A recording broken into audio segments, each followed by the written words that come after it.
వందనాలండి, వందనాలు. ఈరోజు మనం వందనాలు. వందనాలండి. మనం చెప్పుకోబోయే అంశం ప్రార్థన. ప్రార్థన అంటే మనందరికీ తెలిసిందే.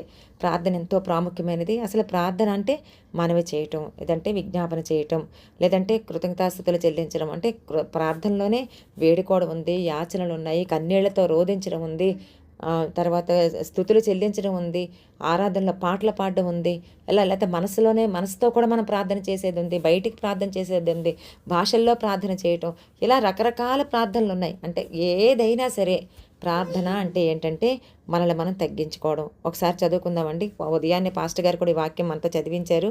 2వ దినవృత్తాంతాల గ్రంథం 7వ అధ్యాయం 14వ వచనం. 2వ దినవృత్తాంతాల గ్రంథం 7వ అధ్యాయం 14వ వచనం. నా పేరు పెట్టబడిన నా జనులు తమ్ము తాము తగ్గించుకొని ప్రార్థన చేసి నన్ను వెదికి తమ చెడు మార్గములను విడిచినాడలా ఆకాశం నుండి నేను వారి ప్రార్థనను విని వారి పాపమును క్షమించి వారి దేశమును స్వస్థపరచుదును. 15 కూడా చదవండి. ఈ స్థలమందు చేయబడు ప్రార్థన మీద నా కనుదృష్టి నిల్చును, నా చెవులు దానిని ఆలకించును. చాలండి, నా పేరు చాలండి. ఇక్కడ దేవుడు ఏమంటున్నాడు? నా పేరు పెట్టబడిన నా జనులు అంటే మనందరినీ కూడా దేవుడు ఎంత సొంతంగా పిలుస్తా. ఆయన చాలా పొసెసివ్ అండి దేవుడు. మనం అనుకుంటాము మనమే చాలా పొసెసివ్గా ఉన్నాం, అంటే మనమే చాలా స్వార్థపూరితంగా ఉంటాం అనుకుంటాం. మన పిల్లలంటే మనకి పిచ్చి, ఇంకా మన పిల్లల్ని ఎవరైనా ఏమనంటే మనం తట్టుకోలేం. వాళ్ళ కోసం ఏదైనా చేస్తాం, వాళ్ళ కోసం ప్రాణం పెట్టడానికైనా సిద్ధపడతాం, ఎంత కష్టమైన పనులు చేయడానికైనా ఇష్టపడతాం. అలాగే దేవుడు కూడా అంటున్నాడు, నా పేరు పెట్టబడిన నా జనులు. మనందరం కూడా ఆయన పేరు పెట్టబడిన జనులమండి. అంటే దేవుడు మనం ఎవరు? క్రిస్టియన్స్ అంటే క్రైస్ట్, ఈ క్రీస్తుని కలిగి ఉన్న వారము, అంటే ఆయన పేరు పెట్టబడిన మనం అనమాట, ఆయన జనులు అనమాట. దేవుడు ఇక్కడ ఎంత బాగా మనతో మాట్లాడుతున్నాడండి. మీరు నా పిల్లలు, నా జనులు, నా బిడ్డలు, నా కుమార్తె, నా కుమారుడు అని దేవుడు మాట్లాడి అంటున్నాడు. తమ్మును తాము తగ్గించుకొని, ఇప్పుడు పిల్లల్లో కూడా ఎదురు తిరిగే వాళ్ళు ఉన్నారండి. తర్వాత అదేంటి ఎదురు మాట్లాడే వాళ్ళు ఉన్నారండి, పరుషంగా మాట్లాడే వాళ్ళు ఉన్నారు, తల్లిదండ్రులు విడిచిపెట్టి దూరంగా వెళ్ళిపోయే వాళ్ళు ఉన్నారండి. లేదు అని అంటే పెళ్ళైన తర్వాత ఇంత కని పెంచి పెద్ద చేసిన తల్లిదండ్రుల్ని ఎక్కడో విడిచిపెట్టి, రోడ్ల మీద విడిచిపెట్టి వెళ్ళిపోయే వాళ్ళు ఉన్నారండి. లేదంటే అనాథలుగా విడిచిపెట్టిన వాళ్ళు ఉన్నారండి, అనాథాశ్రమాల్లో విడిచిపెట్టిన వాళ్ళు ఉన్నారండి. అంతే, అంటే దూరంగా తల్లిదండ్రులకు దూరంగా వెళ్ళిపోయిన వాళ్ళు ఉన్నారనమాట.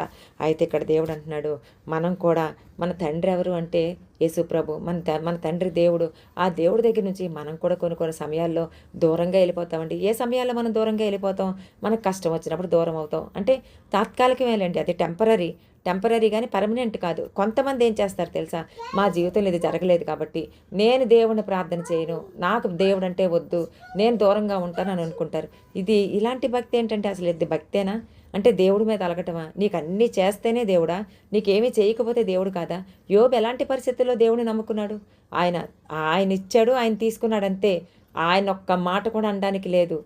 ఆయన ఏది చేసినా సరే అదే నేను గౌరవిస్తాను. ఆయన సార్వభౌమాధికారం కింద నేను బ్రతకడానికి ఇష్టపడతాను. నేను ఈ స్థితిలోనే ఉండగోరుతాను. ఆయన ఈ స్థితిలో ఉండమన్నాడా? నేను ఆ స్థితిలోనే ఉండగోరుతానని చెప్పి యోబు అన్నాడండి. అయితే చాలామంది ఏమంటారంటే దేవుడు తన జీవితాల్లో కార్యాలు చేయకపోతే దూరంగా వెళ్ళిపోతారు. దేవుడు అంటున్నాడు, నువ్వు ఎక్కడికి వెళ్ళినా సరే, నువ్వు పాతాళంలోకి వెళ్ళిపోతావు, నేను అక్కడ ఉంటాను. నువ్వు సముద్రంలోకి వెళ్ళిపోతావు, అక్కడ ఉంటాను. నువ్వు ఆకాశంలోకి ఎక్కిపోతావు, నేను అక్కడ ఉంటాను. నువ్వు భూమి మీద ఉంటావు, నేను అక్కడ ఉంటాను. ఎక్కడైనా సరే నాకు మరుగైనది ఏది కూడా లేదు. ఒక నక్కంట భూమి మీద అలిగి పరిగెడుతుందా ఎంత. ఎక్కడైనా సరే భూమి ఉంది కదండి, అది అలిసిపోవాలే తప్ప భూమి మాత్రం మార్పు చెందదు, భూమి మాత్రం కనబడకుండా ఉండదు. అలాగే ఈరోజు మనం కూడా నక్కల్లాగా, అంటే మన మనసు ఎలా ఉందంటే రకరకాల యోచనలు అనమాట. నక్క ఎలాగైతే ఆలోచిస్తుందో అలాగా కుయుక్తిగా ఆలోచిస్తూ మనం ఏం చేస్తున్నాం? మన సృష్టికర్త అయిన దేవుడి దగ్గర నుంచి పరిగెడుతున్నామండి. ఎక్కడికి పరిగెడతాం? మనకు ఆయాసం వస్తుంది తప్ప మన జీవితాల్లో ఏది కూడా వ్యర్థమే, ఏది కూడా జరగదు. దేవునికి దూరంగా ఉండి మనం ఏమీ కూడా చేయలేమన్నమాట. దేవుడు అంటున్నాడు, నన్ను యెహోవాను విడిచిన వానికి శ్రమలు విస్తరించునని చెప్తున్నాడండి. చాలామంది ఏమంటారంటే బాప్తీసం తీసుకుంటే శ్రమలు వచ్చేస్తాయండి, అందుకే నేను బాప్తీసం తీసుకోను. ప్రకటన గ్రంథం చదివితే 10 రోజులు శ్రమ కలుగునుందండి, అందుకే నేను ప్రకటన గ్రంథం చదవను. బాబా, ఇదొక రకమైన భక్తి అండి, ఎంత మూఢనమ్మకం అండి. అంటే బైబిల్ వాక్యాల్లో కూడా మూఢనమ్మకాలు ఉంటాయా? ఇదిగో గడప దాటకూడదు, పిల్లి ఎదురొస్తే దాటకూడదు, విధవరాలు ఎదురొస్తే దాటకూడదు, తుమ్మితే దాటకూడదు, దగ్గితే దాటకూడదు, ఇలాంటివన్నీ ఉన్నాయండి. పాస్టర్ గారు చెప్తారు కదా, కారు ముందుకెళ్ళి అప్పుడు వెనక్కి వస్తారని చెప్పి. ఇలాంటి మూఢనమ్మకాలు ఉన్నాయి. అయితే వాక్యంలో కూడా మూఢనమ్మకాలు ఏంటండి, దేవుడి దగ్గర కూడా మూఢనమ్మకాలే. దేవుడు ఎంత బాధపడతాడు కదా. ఇప్పుడు మనమేనండి, మనం ఉన్నామండి. మనం ఉన్నప్పుడు మన పిల్లలు వచ్చి, అమ్మ ఇదిగో నువ్వు ఇక్కడ ఇలా ఉన్నావు కాబట్టి నువ్వు బయటికి రాకూడదు, నువ్వు కాసేపు ఉన్న తర్వాత రావాలని అని మనకి ఆచారాలు వ్యవహారాలు వాళ్ళు చెప్తున్నారు అనుకోండి. గుడ్డొచ్చి తల్లిని ఎక్కిరించిందంట అని మనం అంటామా లేదా? నువ్వేంటే నాకు చెప్పేది, మీరేంటి నాకు చెప్పేవాళ్ళు, మిమ్మల్ని పెంచింది నేనని చెప్పి మనం ఎదిరిస్తాము, మనం వాళ్ళకి బుద్ధి చెప్తాం, మనం వాళ్ళని ఖండిస్తాం. కానీ దేవుడు అంటున్నాడు ఇక్కడ, అయ్యో నా బిడ్డలు నా కోసం ఇదేంటి వాక్యాన్నే ఇలాగ వక్రంగా తిప్పేసుకుంటున్నారు అని దేవుడు చాలా బాధపడుతున్నాడండి. దూరంగా పారిపోతున్నారే, దూరంగా వెళ్ళిపోతున్నారే. ఇప్పుడు మనకి ఏదైనా సమస్య వచ్చింది, ఆ సమస్యలో మనం ఏం చేస్తామంటే చాలా టెన్షన్ పడతాం, చాలా వేదన పడతాం. అప్పుడు మనం ఏం చేస్తామంటే దేవుడికి అంటే టెంపరీగా కొంత సమయాన్ని ఇస్తాం. విశ్రాంతి తీసుకో ప్రవ్వా అంటాం. మనమేమో కష్టపడతా ఉంటాం అనమాట, టెన్షన్ పడతా ఉంటాం. ఆ సమస్యను ఎలాగైనా సరే విడిపించుకోవాలని పోలీస్ స్టేషన్ చుట్టూ తిరుగుతాం, లేదంటే ఇంకొకళ్ళ దగ్గరికి వెళ్తాం, ఏ లాయర్ దగ్గరికి వెళ్తాం, లేదంటే మన పక్కన ఉన్న వాళ్ళ దగ్గరికి వెళ్తాం, లేకపోతే ఇక్కడ ఉన్న వాళ్ళ దగ్గరికి వెళ్తాం, మన బంధువుల దగ్గరికి వెళ్తాం. మనం అందరం ఫ్యామిలీ మెంబర్స్ అందరం కూర్చొని ఆలోచన చేస్తూ ఉంటాం. కానీ దేవుడి దగ్గరికి మాత్రం వెళ్ళమండి. ఏదైనా సమస్య వచ్చినప్పుడు అది ఉపవాసం ఉండి మనం ప్రార్థన చేసామనుకోండి, దేవుడు మనకు ఆలోచన చెప్తాడు. ఆయన కూడా మన మన ఇంట్లో మన వ్యక్తే కదండి, మన తండ్రే కదండి. ఆయన దగ్గరికి వెళ్ళి ఆయన్ని కూడా కూర్చోబెట్టుకొని, తండ్రి మిమ్మల్ని ఏం చేయమంటాం, మనం మాట్లాడుకుంటాం. ఈ సమస్య వచ్చింది, దీనికి ఎలా చేద్దామంటారు, అలా చేద్దామంటారని టెన్షన్ పడిపోయి ఏడుస్తూ ఉంటాం. కానీ దేవుడి దగ్గరికి వచ్చి, తండ్రి నువ్వు కూడా మా సంఘ సభ్యుడివే కదా, నువ్వు కూడా నా కుటుంబ సభ్యుడివే కదా, నువ్వే కదా మా కుటుంబానికి పెద్ద దిక్కు అని, తండ్రి నువ్వు మాకు ఆలోచన చెప్పయ్యా, ఇదిగో ఈ సమస్య వచ్చిందయ్యా అని కూర్చొని ఎప్పుడైనా చెప్పావా దేవుడి దగ్గర? మీరు ఎప్పుడైనా అంటే ప్రార్థన చేయడం అంటే, అమ్మ ప్రార్థన అంటే అదేనా అంటే, మనకి సమస్య వచ్చినప్పుడు మన నోటి మాటలతో కూడా, తండ్రి నాకు ఇది వచ్చింది తండ్రి, నువ్వు సహాయం చేయి తండ్రి, నువ్వు ఎలాగైనా నన్ను కాపాడు తండ్రి, ఇదిగో మాకు ఇలా ఉంది అని చెప్పి మన కుటుంబ సభ్యులందరినీ పెట్టుకొని దేవుడి దగ్గర మనం విచారణ చేసినప్పుడు, దేవుడితో మనం మాట్లాడినప్పుడు, అప్పుడు దేవుడు అంటాడు మనకి ఆలోచన చెప్పి ఆ సమస్య నుండి మనల్ని విడుదల చేస్తాడండి. నేను అడిగినా రాత్రే రాజకుమారి గారి ఇంట్లో ఉండేటప్పుడు ఒక ప్రాబ్లం అయితే చెప్పారనమాట మా ఆఫీస్ నుంచి. చెప్పినప్పుడు నేను వేరే ఆయనకి చెప్పాను. ఎందుకో నాకు అది జరగదు అని అనిపించింది. ఎందుకంటే అతను తిరుపతి నుంచి నెల్లూరు వచ్చేస్తున్నాడు అని చెప్పాడనమాట. అయితే అది జరగదని అనిపించింది. పొద్దున నేను చర్చికి వచ్చేటప్పుడు ఆటోలో అతనికి ఫోన్ చేద్దాం అనుకున్నాను. అతను లేడు అని అంటే నాకు టెన్షన్ వచ్చేస్తుంది. నేను వాక్యం వెళ్ళలేను, ఆరాధన కూడా నేను చేయలేను, నా దేవుని సన్నిధిలో నేను సరిగా కూర్చోలేను. ఏమైతే అయ్యింది, నేను నా దేవుని సన్నిధికి వెళ్తున్నాను, నేను నా దేవుని సన్నిధిలో గడపడానికి వెళ్తున్నాను, నేను నా దేవుని ఆరాధించుకోవడానికి వెళ్తున్నాను, నా దేవుని మాటలు నేను వినడానికి వెళ్తున్నాను. కాబట్టి ఏదొచ్చినా సరే, ప్రళయం వచ్చినా సరే నా దేవుడు దాని నుంచి తప్పిస్తాడు అని నేను అనుకొని వచ్చేసానండి. వచ్చిన తర్వాత కరెక్ట్గా అన్నీ వాక్యం అయిపోయింది, ప్రార్థన స్టార్ట్ చేస్తున్నారు. అప్పుడు నాకు ఫోన్ వచ్చింది. ఇదిగో అతను సెల్ స్విచ్ ఆఫ్ చేసుకున్నాడు, పలానా రిపోర్ట్ పంపించేది, అర్జెంట్ అని ఒకళ్ళ తర్వాత ఒకళ్ళు ఫోన్ చేస్తూనే ఉన్నారు. నేనైతే అన్నీ ప్రార్థన చేస్తున్నాను. నేను కూడా ప్రార్థన చేసుకుంటున్నాను, తండ్రి ఇది ఈ రిపోర్ట్ చేయడానికి నాకైతే రాదు, ఈ రిపోర్ట్ చేయడానికి సమర్థుడు ఎవరని వాళ్ళు ఇప్పుడు ఈ ఆదివారం వాళ్ళు కనీసం స్పందిస్తారో లేదో ఈ నెల్లూరు వాళ్ళు, ఎలాగైనా నాకు సహాయం చేయదేవా అని ప్రార్థన చేసినప్పుడు నాకు ఒక వ్యక్తి పేరుని దేవుడు సూచించాడండి. వెంటనే మీరు అందరూ కూడా ఉన్నారు. అప్పుడు ఆ వ్యక్తికి నేను ఫోన్ చేయగానే, నేను 2 లెటర్లు ప్రిపేర్ చేసేస్తాను, అలాగే మీకు అందులో ఏమైనా కావాలంటే మార్చుకోండి అని క్షణంలో ఒక అరగంటలోనే అతను రిపోర్ట్ నాకు పంపించాడండి. ఇమ్మీడియట్గా నేను అందరితో మాట్లాడి వెంటనే నాకు కావాల్సిన లెటర్స్ అన్నీ కూడా నేను తిరుపతిలో ఉండే వాళ్ళతో మాట్లాడి వెంటనే నేను రిపోర్ట్లు పంపించడానికి దేవుడు నాకు అవకాశం ఇచ్చాడు. అంటే ప్రార్థన ప్రార్థన ఎంతగా మనకి సహకరిస్తుందో ఒక్కసారి ఆలోచించండి. చిన్న ప్రార్థన, చిన్న ఆలోచన, దేవుడు మనకి పెద్ద ప్రార్థన చేసేవాడికి పెద్ద ఆలోచన ఇస్తాడండి. ఎందుకంటే మనల్ని విడిచిపెట్టే దేవుడు కాదు. సమస్యల్లో ఎప్పుడు కూడా మనం టెంపరీ విశ్రాంతి కూడా దేవుడికి ఇవ్వకూడదు. దేవుడు మన కోసం నిరంతరం పని చేస్తానని దేవుడు చెప్తూ ఉన్నాడు. నేను అప్పుడప్పుడు పని చేయనమ్మా, నువ్వు ఇప్పుడు ప్రార్థన చేసావా, నీకు ఆ పని చేసే వరకు కూడా ఎలాగా ఇంకా ప్రయత్నాలు చేస్తూనే ఉంటాడు. ఎర్ర సముద్రం ఎదురొచ్చిందండి ఇశ్రాయేలు ప్రజలకి. ఎర్ర సముద్రం ఎదురొచ్చినప్పుడు వీళ్ళందరూ ఎవరు సణుగుతున్నారు, భయపడే వాళ్ళు భయపడుతున్నారు, వెనక ఫరో సైన్యం వచ్చి అమ్మని చచ్చిపోతామని బాధపడుతున్నారు, పరుగులు ఎత్తే వాళ్ళు పరుగులు ఎత్తుతున్నారు, వాళ్ళు తినకుండా అలా ఉపవాసంతో ఉన్నారు. మోషే అయితే ప్రార్థన చేస్తున్నాడు. కానీ దేవుడు ఏం చేశాడండి, మోషే ప్రార్థన చేయగా మోషే కర్ర చాప అని చెప్పాడంతే. చిన్న ప్రార్థనకి చిన్న జవాబు. మోషే కర్ర చాప అన్నాడు, మోషే కర్ర చాపాడండి. చాపగానే మోషే ఏమైనా అలా చేస్తూనే ఉన్నాడండి ప్రార్థన, లేదంటే ఆ కర్ర అలా పట్టుకొని నిలబడిపోయాడా? దేవుడు ఆ రాత్రంతా పనిచేస్తూనే ఉన్నాడండి. దేవుడు పనిచేస్తూనే ఉన్నాడు. ఇశ్రాయేలీయులు పనిచేశారా? చిన్న చేతులతో వారి దోసలతో వారికి ఉన్న గిన్నెలతో ఆ నీటిని ఏమైనా తోడారా? లేదండి. దేవుడు రాత్రంతా వారి కోసం పనిచేస్తూనే ఉన్నారు. వీళ్ళు అంటే విశ్రమించేటట్టుగానే ఉన్నారు. అంటే వాళ్ళ మనసులు ధైర్యపడ్డాయి. ఆ సముద్రం పాయలవుతున్న కొలది వీళ్ళు నడిచి వెళ్ళిపోతున్నారు. వీళ్ళు సంతోషంగా ఉన్నారు. కష్టపడే పని ఎవరిది అనంటే దేవుడిదనమాట. ఈరోజు దేవుడు అంటున్నాడు, నువ్వు చిన్న ప్రార్థన, నువ్వు చిన్న మాట దేవుడి సన్నిధిలో నువ్వు చేస్తే, నువ్వు దేవునికి ప్రాధాన్యత ఇస్తే, అప్పుడు దేవుడు ఏమంటున్నాడంటే, నేను ఖచ్చితంగా నేను సహాయం చేస్తానని దేవుడు మనతో మాట్లాడుతున్నాడు.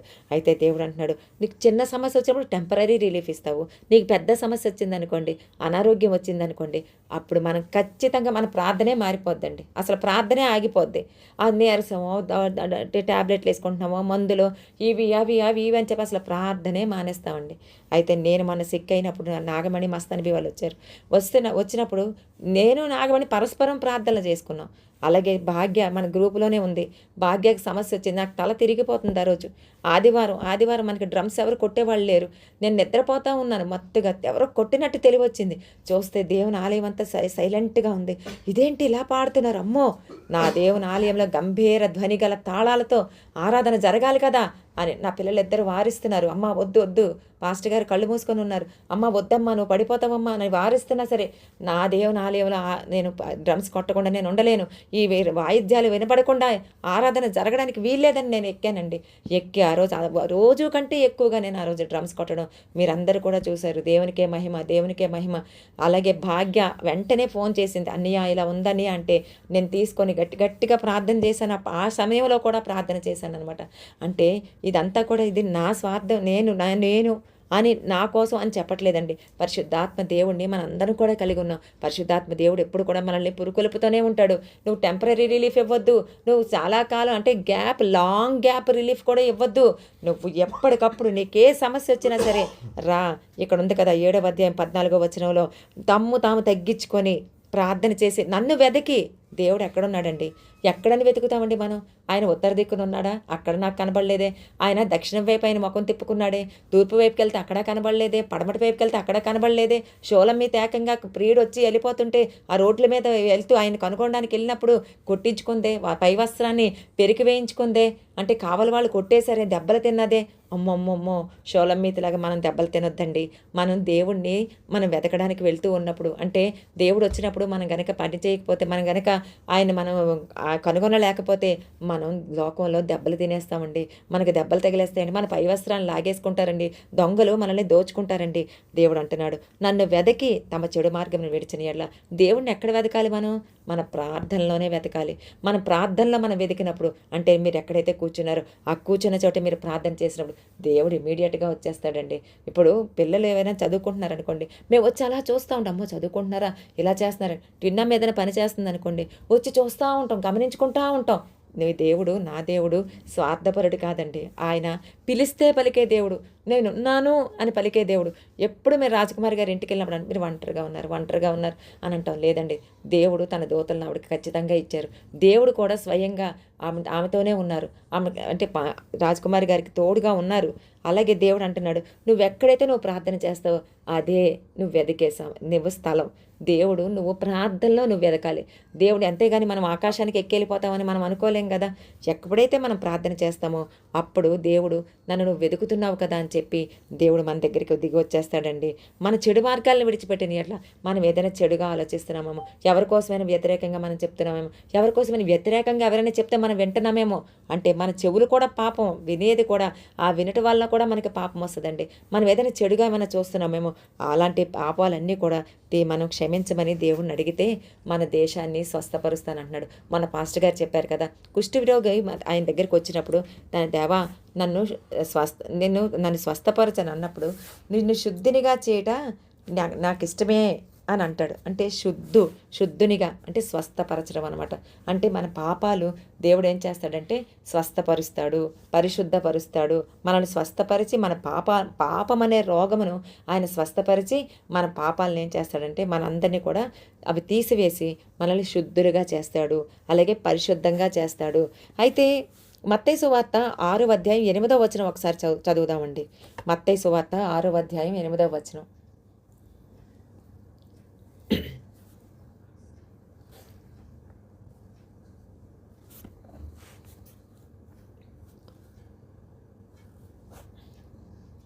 మత్తయి సువార్త 6వ అధ్యాయం 8వ వచనం. మీరు వారి వలె ఉండకుడి, ఆ, మీరు మీ అయ్యో తండ్రి మీటు తీయలేదు. చదవండి చదవండి. మీరు వారి వలె ఉండకుడి, ఆ, మీరు మీ తండ్రిని అడుగక మునిపే మీకు అక్కరగా ఉన్నవేవో ఆయనకు తెలియను. చాలు కాబట్టి మీరు ఇలాగ ప్రార్థన చేయుడి, చాలండి పరలోకమందున్న మా తండ్రి. చాలండి. ఇక్కడ వాక్యం ఏం చెప్తుందండి? మీ తండ్రిని అడగక మునిపే మీకు అక్కరగా ఉన్నవేవో ఆయనకు తెలియను. అంటే మన తండ్రిని మనం అడగనవసరం లేదు. చాలామంది ఏం చెప్తారు, మీరంత ప్రార్థన ఏం చేయనవసరం లేదండి, మీరేం అడగనవసరం లేదు, మీకు కావాల్సినవన్నీ ఆయనకి తెలియదా అని అంటారు. ఇప్పుడు నా కూతురు ఉందండి, నా పెద్ద కూతురికి బిర్యానీ అంటే ఇష్టం. ఆ అమ్మాయి వచ్చి అమ్మ నాకు బిర్యానీ చెయ్యమ్మా అని అంటది. నా చిన్న కూతురికి వెజిటబుల్స్ అంటేనే ఇష్టం, అమ్మ నాకు గుడ్ల కూర చెయ్యమ్మా అంటది. నాకు తెలియదా నా కూతురికి గుడ్ల కూర చెయ్యాలని? నాకు తెలియదా మా పెద్ద పాపకి ఇలా చెయ్యాలని? అంటే తెలిసినా సరే వాళ్ళు ఏం చేస్తారు, అమ్మకో మాట చెప్పాలి, అమ్మకోసారి చెప్తాం అని అంటే వాళ్ళ తాలూకా గౌరవాన్ని వాళ్ళు వ్యక్తపరుస్తూ ఉంటారనమాట. అమ్మకు ఒక మాట చెప్తే తప్పేముందండి? తప్పేమని ఉందా? మనకి తెలిసినా సరే వాళ్ళు వచ్చి ఒక మాట చెప్తే వాళ్ళ బాధ్యత, మా అమ్మకి మన బాధ్యతని అమ్మకోసారి గుర్తు చేద్దాం అని దాంట్లో తప్పేం లేదు కదా. తప్పకుండానమ్మా నేను చేస్తానమ్మా, నేను తప్పకుండా చేస్తానమ్మా అని నేను అంటాను. అయితే ఇక్కడ ఏమన్నారంటే మీ తండ్రిని అడగక మునిపే మనకి ఏమేమి కావాలో దేవుడికి తెలుసండి. కానీ వాళ్ళందరూ ఏమంటున్నారంటే అబ్బా ఇవన్నీ కూడా దేవుడికి తెలుసు కదా, మీరు ఏం అడగనవసరం లేదు, మీరు అలాగా అడిగితే ఇంకా ఎంత టైం అంతా వేస్ట్ చేసుకోవాల్సిన అవసరం లేదని కొంతమంది అంటారండి. అయితే దేవుడు నాతో ఇందాక చెప్తున్న మాట ఏంటంటే, యేసు ప్రభు పరిచర్య చేస్తున్న దినాల్లో రాత్రంతా ఎందుకు ప్రార్థన చేశారండి? మరి అక్కరగా ఉన్నవేవో తండ్రికి తెలుసు కదా. పరలోకమందున తండ్రికి కొండ మీదకి వెళ్ళి యేసు ప్రభు ప్రార్థన చేస్తున్నారండి. పగలంతా పరిచర్య చేసి, స్వస్థతలు చేసి, దయ్యాల నుండి విడుదల చేసి, ఇవంతా అయిపోయిన తర్వాత రాత్రంతా ఆయన ఒంటరిగా కొండ మీదకి వెళ్ళి ప్రార్థన చేసేవాడండి. ఏమని దేవుణ్ణి వేడుకునేవాడు అనుకుంటున్నారు మనం? మన రక్షణ కోసం, ఆయన చేయబోయే శిలువ త్యాగం కోసం యాచనలు, ప్రార్థనలు, కన్నీళ్లతో రోదన చేసేవాడండి యేసుప్రభు. అందుకే కదండి యేసుప్రభు అంగీకరించబడ్డాడు. అయితే పునరుద్ధానం తర్వాత ఆయన ఆరోహణమయ్యి తండ్రి కుడిపార్శ్వాన కూర్చున్నాడు. తండ్రి కుడిపార్శ్వాన కూర్చొని ఆనందిస్తూ ఉన్నాడండి. తండ్రి ముఖం చూస్తూ అబ్బా తండ్రి, ఈ 33.5 సంవత్సరాలు ఎంతో మిస్ అయిపోయాను తండ్రి, ఆ భూమి మీద నేను అలా ఉండిపోయాను తండ్రి, నేను నిన్నెంత మిస్ అయ్యాను తండ్రి అని చెప్తా కూర్చున్నాడండి. ఆ దేవదూతల ఆరాధన చేస్తుంటే సంతోషంగా ఆగ్రానిస్తున్నాడు. అన్న పరిశుద్ధుడు పరిశుద్ధుడు పరిశుద్ధుడు అంటుంటే ఆయన ఆగ్రానిస్తూ సంతోషంగా ఉన్నాడండి. ఆయన మైమరిచిపోతూ ఉన్నాడా? ఆరాధన ఆగ్రానిస్తూ ఆయన చక్కగా దాన్ని స్వీకరిస్తూ ఉన్నాడా? లేదండి, లేదు. యేసు ప్రభు అలాగేమీ లేడండి. తండ్రి కుడిపార్శ్వాన కూర్చొని భూమి మీద ఎంతగా ఆయన తగ్గించుకున్నాడో ఇప్పుడు కూడా ఆయన మనకి మధ్యవర్తిత్వం చేయడానికి ఆయన కుడిపార్శ్వాన కూర్చున్నాడండి. ఆయన సింహాసనాసీనుడయ్యాడు, కుడి చేతికి పుత్రుడుగా ఉన్నాడని కుడిపార్శ్వాన కూర్చున్నాడని గర్వంతో కూర్చోలేదండి. ఆయన ఉప్పొంగిపోవటం లేదండి, ఆయన సంతోషించడం లేదండి. అయ్యా మంచిలా కింద ఉందయ్యా, ఆమెకి ఎన్నో బాధలు ఉన్నాయ్యా, ఆ బాధలన్నీ తీర్చయ్యా. ఇగో రాజకుమారి కింద ఉందయ్యా, ఇక వాళ్ళ ఇంట్లో ఇలా ఉందయ్యా, ఒక సహాయం చెయ్య. మస్తానివి ఇలా ఉందయ్యా, ఇగో ఎన్నో సమస్యలు ఉన్నాయా, అవన్నీ తీర్చయ్యా. మన కోసం ఈరోజు కూడా యేసుక్రీస్తు ప్రభువు తండ్రి కుడిపార్శ్వాన కూర్చొని యాచనలు చేస్తున్నాడండి, అర్థిస్తున్నాడండి, ప్రార్థనలు చేస్తూ ఉన్నాడండి. యేసు ప్రభు అంటున్నాడు, మీకోసమే నేను ప్రార్థన చేస్తున్నాను. మనమేం చేస్తామండి? మన సంఘంలో ఉండే వారి కోసమే ప్రార్థన చేస్తున్నాడండి. అలాగే ప్రతిరోజు రాత్రి పగలు కూడా మనం ప్రార్థన చేస్తున్నాం. ఇప్పుడు కన్నా ప్రార్థనలో చేస్తాం, అలాగే మళ్ళీ తెల్లవారుజామున ప్రార్థనలు చేస్తాం, మధ్యలో కూడా మన వ్యక్తిగత ప్రార్థనలు కూడా మనం చేస్తాం. మన జీవితాల్లో చేసిన అద్భుతాలకు మాత్రమే మనం కృతజ్ఞతాస్తుతులు చెల్లిస్తూ ఉంటామండి. అలాగే కానీ యేసయ్య మాత్రం ప్రపంచ మానవాళి రక్షణ కోసం ఈ రోజుకి ప్రార్థన చేస్తూనే ఉన్నాడండి. జగత్తు పునాది వేయబడక ముందే క్రీస్తులో ఆయన రాకడలో ఎత్తబడే గుంపు కొంతమందిని చూశాడు కదండి. అందులో నేను ఉన్నాం కాబట్టి మనందరినీ కూడా రక్షించుకున్నాడు. అయితే ఇంకా కొంతమంది ఉన్నారండి, వాళ్ళందరూ కూడా యేసుక్రీస్తుని ఎరగకుండా ఉన్నారు. వాళ్ళందరినీ కూడా రక్షణలోకి నడిపించి ఆయన రాకడలో వాళ్ళు కూడా ఎత్తబడే గుంపులో ఉండాలని ఆయన రాకడిని ఆలస్యం చేస్తూ ఉన్నాడండి. తండ్రి ఇంకొంచెం టైం ఇవ్వు తండ్రి, ఇదిగో ఈ సంవత్సరం నేను గొప్పి తవ్వుతాను తండ్రి, నీళ్లు పోస్తాను తండ్రి, ఎరువేస్తాను తండ్రి, వాళ్ళకి ఎదిగేటట్టుగా నేను చేస్తాను తండ్రి, దేవుని రక్షణ కనుగొనేటట్టుగా చేస్తాను తండ్రి అని దేవుణ్ణి అడుగుతూ ఉన్నాడండి, అభ్యర్థిస్తూ ఉన్నాడండి, ప్రార్థన చేస్తున్నాడండి, వేడుకుంటూ ఉన్నాడండి. అయితే దేవుడు అంటున్నాడు మిగతా దేనికోసం సరే వాళ్ళందరి రక్షణ కోసం చేస్తున్నాడు. మరి మన జీవితాల కోసం కూడా ప్రార్థన చేస్తున్నాడా లేదా? ఖచ్చితంగా. ఇక్కడ మంజుల వాక్యం చెప్తుంది, తండ్రి ఇదిగో చూడు, ఇగో ఇప్పుడు ప్రార్థన నా కూతురు వాక్యం చెప్తుంది, ఇదిగో మంజులకి అవసరం ఉంది, నా కూతురు నువ్వు సహాయం చెయ్యాలి తండ్రి అని మన కోసం కూడా ఇగో ఈ గ్రూపులో చూడండి తండ్రి 2.5 గంటలు అలాగ వాళ్ళ పని పాటలన్నీ మానేసి అసలు ఈ సెల్ ఫోన్తో అందరూ రకరకాల ప్రపంచం చూస్తూ ఉంటే నా బిడ్డలు మాత్రం నా సన్నిధిలో కూర్చొని ఆ ఫోన్ని నా పాదాలద్దు పడేసి నా దగ్గర కూర్చొని వాళ్ళు ప్రార్థన విజ్ఞాపనలు చేస్తున్నారు తండ్రి, వాక్యాన్ని వింటున్నారు తండ్రి. నువ్వు వీళ్ళందరికీ కూడా వీళ్ళ సమస్యలు ఎలా ఉన్నాయి, వాళ్ళకి కష్టం ఉంది, వాళ్ళకి నష్టం ఉంది, ఇవన్నీ కూడా నువ్వు వచ్చుకోవాలి, ఇవన్నీ కూడా నువ్వు తీర్చాలి అని చెప్పి దేవుడికి ప్రార్థన చేస్తూ ఉన్నాడండి. ఏమని ప్రార్థన చేస్తున్నాడు? మన ఆత్మీయ జీవితం కోసం, మన ఆత్మీయ అభివృద్ధి కోసం చేస్తూ ఉన్నాడండి. మన కుటుంబ వ్యవస్థ బాగుపరచబడాలని చేస్తూ ఉన్నాడండి. మన ఆర్థిక వ్యవస్థ బాగు చేయాలని దేవుడు కోరుతూ ఉన్నాడండి. మన సాక్ష్య జీవితం ఇంకా మెరుగుపరచబడాలి, గొప్ప విలువైన సాక్ష్యం కలిగి అనేకులు మన సాక్ష్యానికి ఆకర్షితులుగా ఉండాలని దేవుడు మన కోసం యేసు ప్రభు దేవుణ్ణి ప్రార్థన చేస్తూ ఉన్నాడండి. మన సాంఘిక జీవితం బాగోవాలి, ప్రియుడా నువ్వు ఆత్మలో వర్ధిల్చిన ప్రకారం అన్ని విషయాలను వర్ధిల్లాలి. అంటే చిన్న విషయాల్లో కాదండి, ఈ ప్రపంచంలో ఈ సమాజంలో ఎవరెవరైతే ఉన్నారో వాళ్ళందరి మధ్యలో దేవుడు మనల్ని హెచ్చించాలని ఆయన మన పక్షాన ప్రార్థన చేస్తూ ఉన్నాడండి. అలాగే మనల్ని అభివృద్ధి చెందించాలని, మన పరిస్థితి అంతా కూడా బాగోవాలని చెప్పి ఆయన ప్రార్థన చేస్తూ ఉన్నాడండి. ఇంకెవరెవరి కోసం దేనికోసం చేస్తున్నాడు యేసు ప్రభు? బలహీనులు బలవంతులుగా చేయమని ప్రార్థన. చాలామంది బలహీనులు ఉన్నారండి. ఇప్పుడు రెడ్డమ్మ అంటే లూదియా వీళ్ళందరూ కూడా బలహీనులే కదా. అలాంటి బలహీనులు ఇంకా చాలామంది బలహీనులు ఉన్నారండి. అలాగే రోడ్డు మీద తిరిగే వాళ్ళు ఉన్నారు, పిచ్చి వాళ్ళు ఉన్నారు, అడుక్కునే వాళ్ళు ఉన్నారు. వాళ్ళందరూ బలహీనుల్ని బలవంతులుగా చేయమని దేవుడు ప్రార్థన చేస్తున్నాడండి. శక్తిహీనులను శక్తివంతులుగా చేయమని ప్రార్థన చేస్తున్నాడు. దుర్బలులను పునరుద్ధరించమని ప్రార్థన చేస్తున్నాడండి. రోగులని స్వస్థపరచమని ప్రార్థన చేస్తున్నాడండి. జిగటగల దొంగ ఊబిలో పడిపోయిన వారిని విడిపించయ్యా అని చెప్పి దేవుడు ప్రార్థన చేస్తున్నాడండి. నరకానికి పోకుండా మరణం నుండి జీవంలోనికి దాటించమని ఆ పరమ తండ్రిని నిరంతరం, అప్పుడప్పుడు కాదండి, ఇక్కడ మనం చూసుకుంటాం, తర్వాత నేను చదివిస్తాను. నిరంతరం ఆయన అప్పుడప్పుడు ప్రార్థన చేస్తున్నాడు అని ఇక్కడ లేదండి. నిరంతరం ప్రార్థన చేస్తున్నాడు, నిరంతరం వేడుకుంటూ ఉన్నాడు. సంఘం హింసించబడుతూ ఉంది. ఇప్పుడున్న పరిస్థితుల్లో సంఘం ఎక్కడ పడితే అక్కడ హింసలకు గురవుతూ ఉందండి. ఆ హింసలకు గురవుతుంటే ఆయన ఎంత బాధపడతాడండి.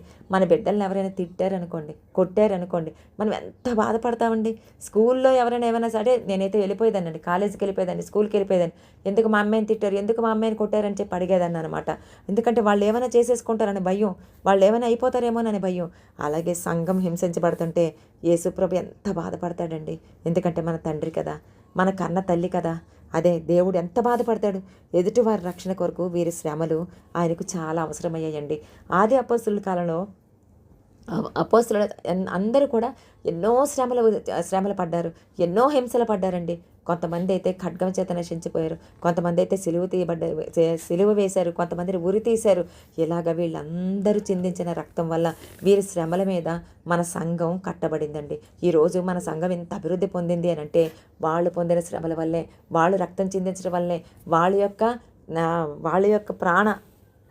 వాళ్ళు ప్రాణం పెట్టడం వల్లే ఈరోజు మన ఆత్మీయ స్థితి కానీ, లేదంటే మన యొక్క సంఘ స్థితి కానీ పునరుద్ధరించబడిందనమాట. అలాగే ఇప్పుడు సంఘం హింసించబడుతుంటే వాళ్ళందరి హింసల వల్ల ఎదుటివారికి, అంటే ఎవరైతే హింసిస్తున్నారో వాళ్ళని రక్షించడానికి దేవుడు తన పునాదిని వేసుకుంటూ ఉన్నాడనమాట. అయితే ఇలాగా ఛిద్రమైపోతున్న వాళ్ళ గుండెలు, హింసించబడుతున్న వారి గుండెలు ఛిద్రమైపోయండి. వాళ్ళని ఆదరించడానికి, వాళ్ళ గుండెని కట్టమని దేవుడిని ప్రార్థన చేస్తూ ఉన్నాడనమాట. ఆయనకి తెలుసు వాళ్ళు బాధపడుతున్నారని, ఆయనకి తెలుసు వాళ్ళ కష్టాల్లో ఉన్నారని, ఆ కష్టాలు తీరాలని, వాళ్ళ తాలూకా బాధలు దేవుడు తీర్చాలని యేసుక్రీస్తు ప్రభు తండ్రికి నిరంతరం కూడా ప్రార్థన చేస్తూ ఉన్నాడనమాట. ఒకసారి చదువుదామండి. హెబ్రీ పత్రిక, పౌలు గారు హెబ్రీలకు రాసిన పత్రిక 5వ అధ్యాయం 6వ వచనం. హెబ్రీలకు రాసిన పత్రిక 5వ అధ్యాయం 6వ వచనం.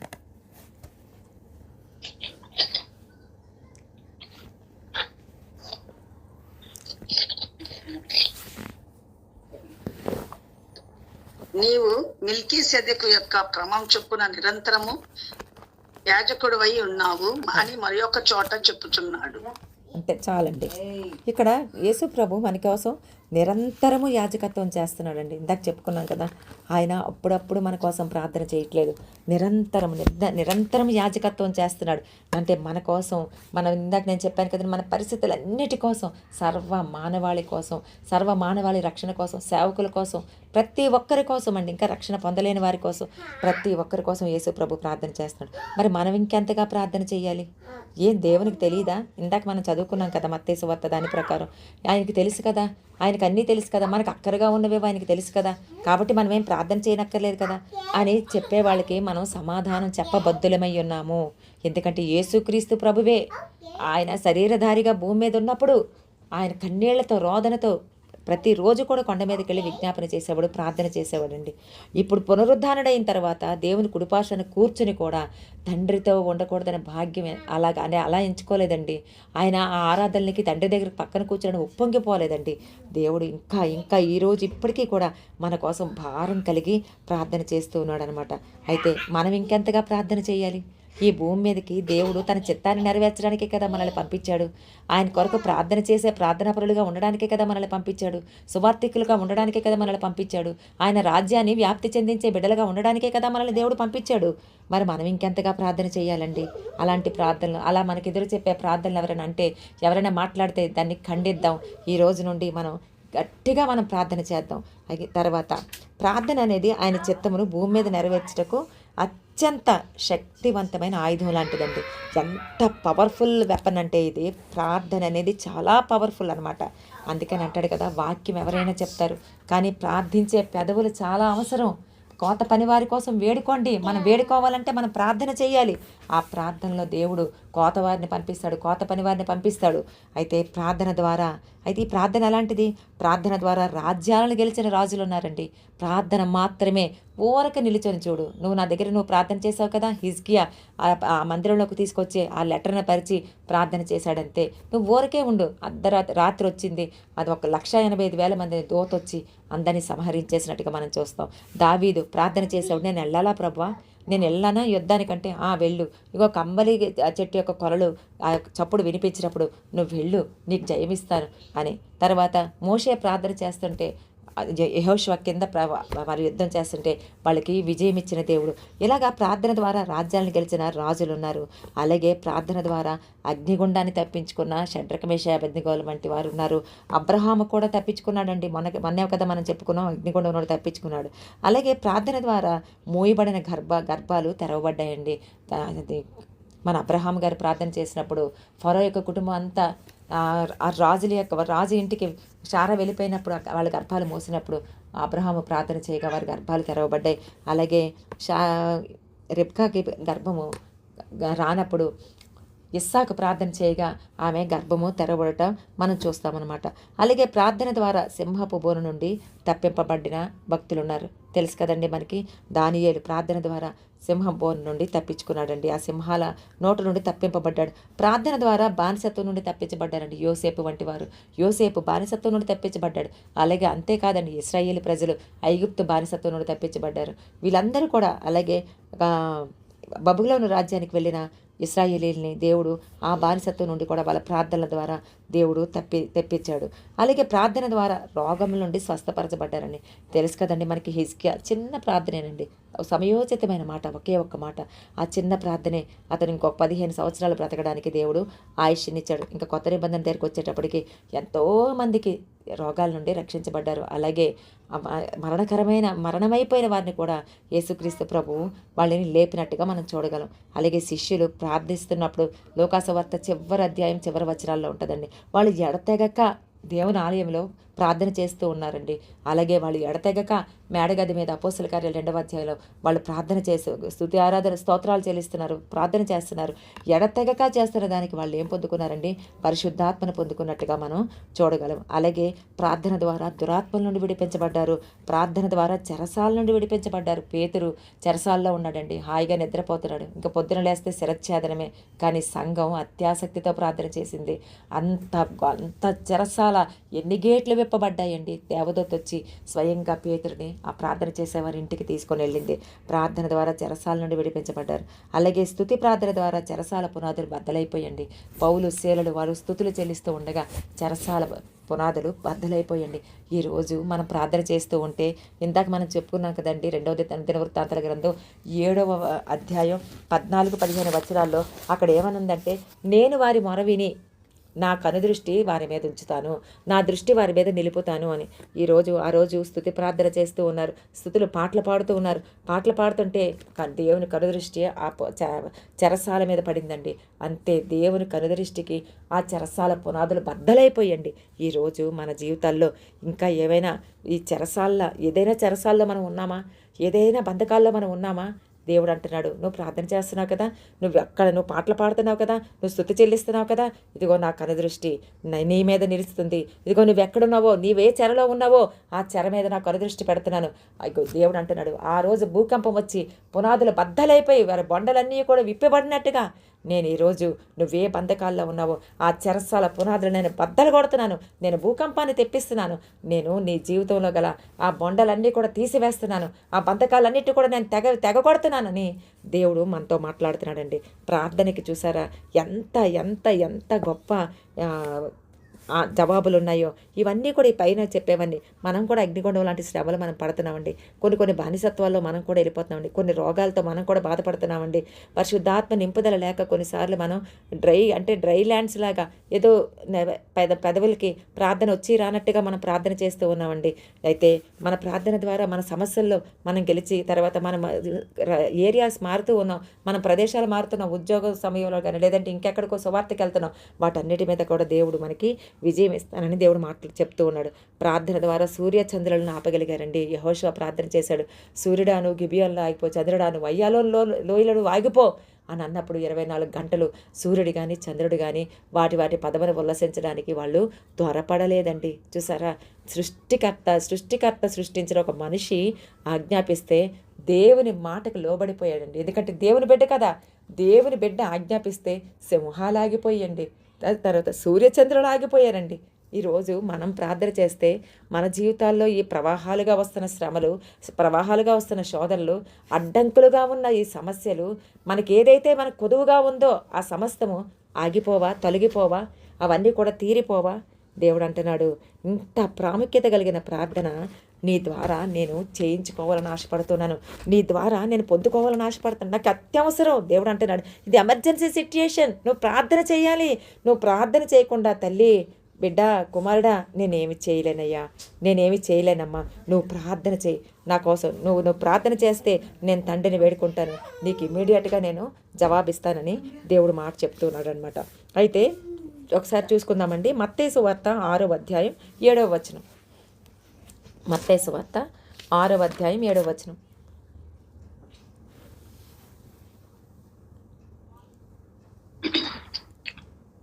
మరియు మీరు ప్రార్థన చేయనప్పుడు అన్ని జనుల వలె వ్యర్థమైన మాటలు వచింపవద్దు, విస్తరించి మాట్లాడటం వలన మన మనవి వినబడునని వారు తలంచుచున్నారు. చాలండి. అయితే ఇక్కడ దేవుడే స్వయంగా యేసుప్రభు ఏం చెప్తున్నాడంటే, మీరు ప్రార్థన చేయనప్పుడు అన్యజనుల వలె వ్యర్థమైన మాటలు వచింపవద్దు, విస్తరించి మాట్లాడటం వల్ల తమ మనవి వినబడుతుందని వారు తలంచుచున్నారు అంటున్నారు. అంటే మనం ఇప్పుడు అంటాం, తండ్రి యేసయ్యా నీకు స్తోత్రం ప్రభు, స్తోత్రం తండ్రి. మనం కూడా చాలా మాటలు విస్తరించి మనం మాట్లాడతామండి. అవన్నీ కూడా అంటే అన్యజనులలాగా వ్యర్థమైన మాటలు అవి. చాలామంది ఏమంటారంటే, ఇక్కడ యేసుప్రభు క్లియర్గా చెప్పాడండి, అన్యజనుల వలె వ్యర్థమైన మాటలు. అన్యజనులు ఎలా మాట్లాడతారు చెప్తాను చూడండి మీకు.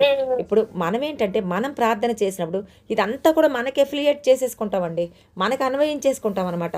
మీరు ప్రార్థన చేయనప్పుడు విస్తారమైన మాటలు అంటే విస్తరించి మాట్లాడడం వలన మీ మనం వినబడుతుందని మీరు ఊరిక ఫీల్ అయిపోతున్నారు, కానీ అంత అక్కర్లేదు. కట్టే కొట్టే తెచ్చే ప్రార్థనలు అని అన్నాం అనుకోండి, తండ్రి ఇక మా బిడ్డలకు వివాహం జరగాలి, వివాహం చేయి తండ్రి, ఈ సంధికి రావాలి, సహాయం చేయి తండ్రి, నువ్వు మా జీవితాలు కార్యం చేసావు కాబట్టి నీకే స్తుతులు, ఆమేన్ అంటామండి. అసలు ఆ ప్రార్థన ఫలభరితంగా ఉంటుందా? నీ గుండె లోతుల్లో నుంచి, నీ గుండె నీ గుండె గదుల్లోంచి ఆ కన్నీరు వస్తూ, నీ గుండె గదుల్లోంచి ఎంతో భారం ఉంటుంది. నీ మనసులో పేరుకుపోయిన దుఃఖం అంతా కూడా నీ మాటల రూపంలో దేవుడి పాదాల దగ్గర పడిపోవాలండి. అంతే. అది అది విస్తరించి మాట్లాడడం అని దేవుడు అండండి. అది ఓ వ్యర్థమైన మాటలు అని చెప్పి యేసుప్రభు అండండి. ఇక్కడ అన్యజనుల వలె వ్యర్థమైన మాటలు అంటున్నాడు. ఒకసారి చూసుకుందాం. పొద్దున్నే పాస్టర్ గారు కూడా మనకు చెప్పారు.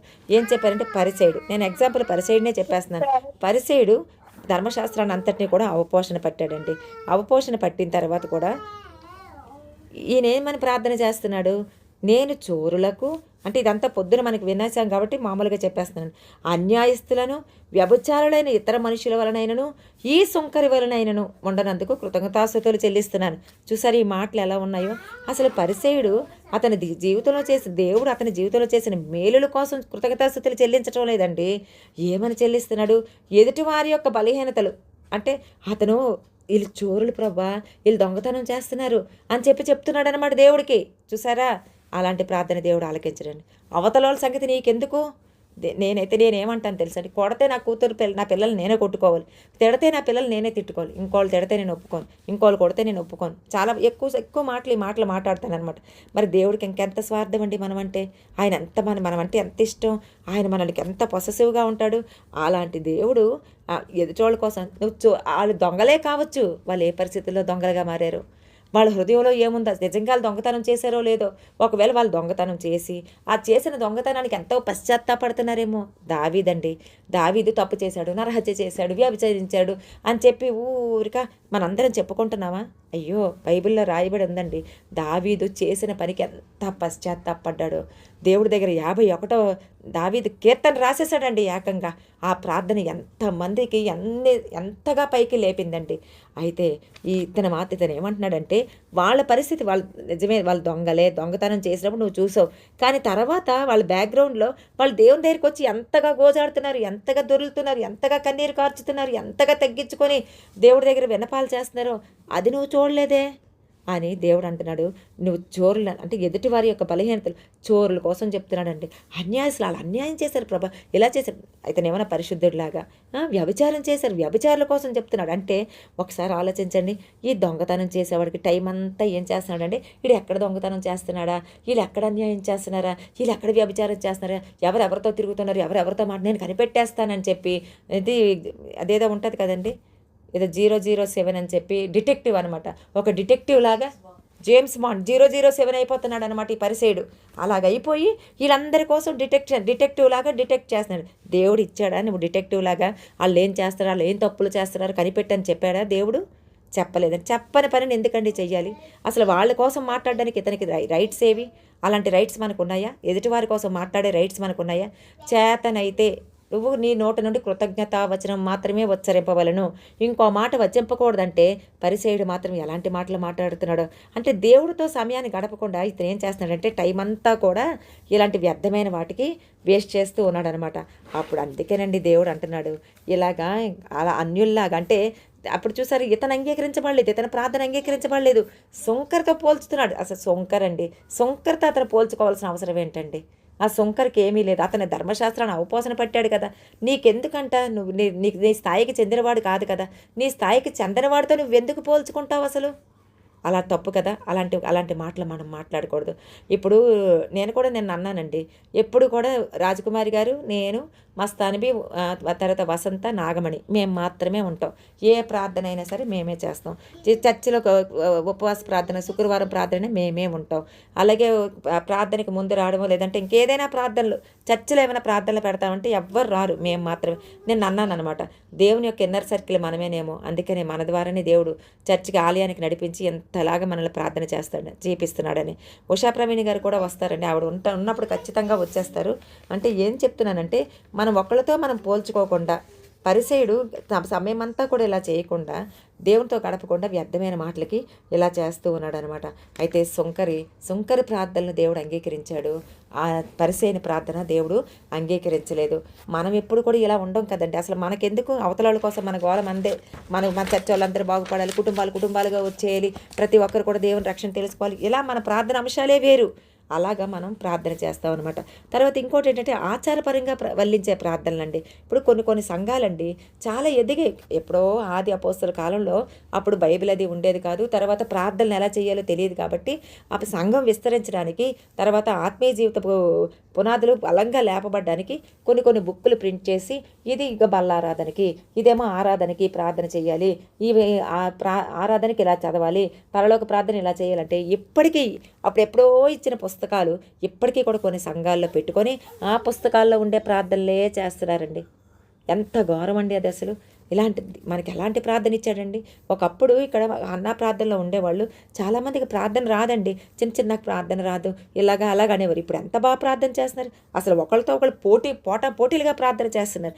దేవుడు ఎంత సంతోషపడతాడండి. అలా ఎదగాలని కోరుకుంటున్నాడు. ఇప్పుడు మనం చిన్న మొక్క వేసామండి, ఒక చిన్న గులాబీ చెట్టు వేసామండి, ఆ గులాబీ చెట్టు అది అలాగే ఉండిపోయింది అనుకోండి, ఎదగకుండా. మనం ఎంతైతే మొక్క వేసామో అంతే ఉంది, అదే చిన్న పువ్వు, అదే ఆకులు, అదే సైజు. కానీ మనమేమంటున్నాం, నువ్వు అవి పెద్దగా పెరగాలి, ఇంకా బాగా పువ్వులు పూయాలి, మంచిగా ఉండాలి, చాలా అందంగా కనబడాలి అని మనం కోరుకుంటాం.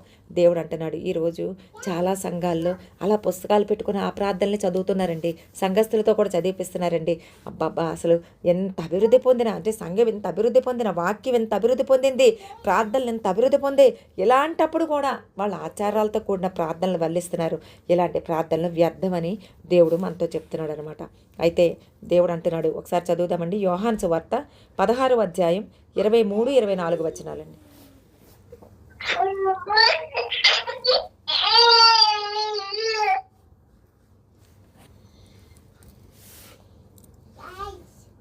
యోహాను సువార్త 16వ అధ్యాయం 23-24.